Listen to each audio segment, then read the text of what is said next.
Welcome to Christmas from the North Pole, Christmas Countdown from Geek, Alabama. Join us every day during the Christmas season where we talk about stories from the North Pole and Santa Claus. And here to tell your stories is your host, Nathan Young. Welcome to the 8th day of Christmas from the North Pole, Christmas Countdown.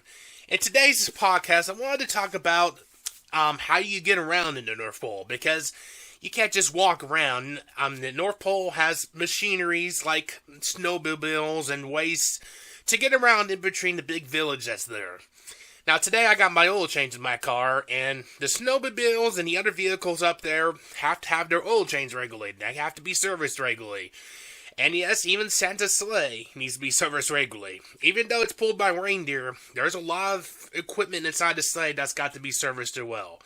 So the North Pole has this service garage that's part of the village that will service all the snowmobiles, all the vehicles, and the most important thing, Santa's sleigh. Now the snowmobiles and the other vehicles, they get their oil change, they get service, they get everything. If something breaks, there's a set of elves in the North Pole that know how to do mechanics very well in cars and vehicles and snowmobiles, and they get the job done pretty well. They're highly trained elves that know their vehicles pretty dang well.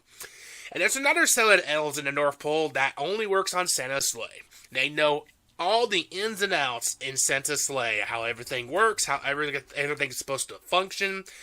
Because during the big flight during Christmas, you don't want Santa's sleigh to malfunction somewhere. That would be very, very bad. So they're working on Santa's sleigh year-round, adding new features, fixing anything that breaks, maintaining the current equipment on Santa's sleigh, to make sure when the big Christmas flight happens, nothing breaks, nothing goes wrong. Because we don't want Santa and the reindeer to be flying over an ocean somewhere on Earth and something breaks in Santa's sleigh and they get stranded.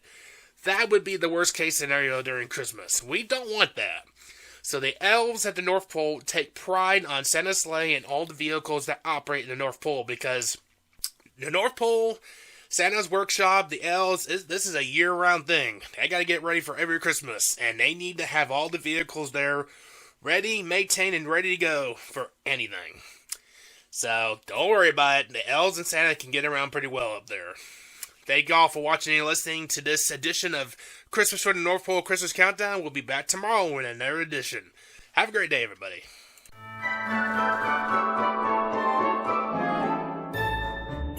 Thank you for listening to Christmas from the North Pole Christmas Countdown. For more stories, articles, and podcasts, please log on to geekalabama.com.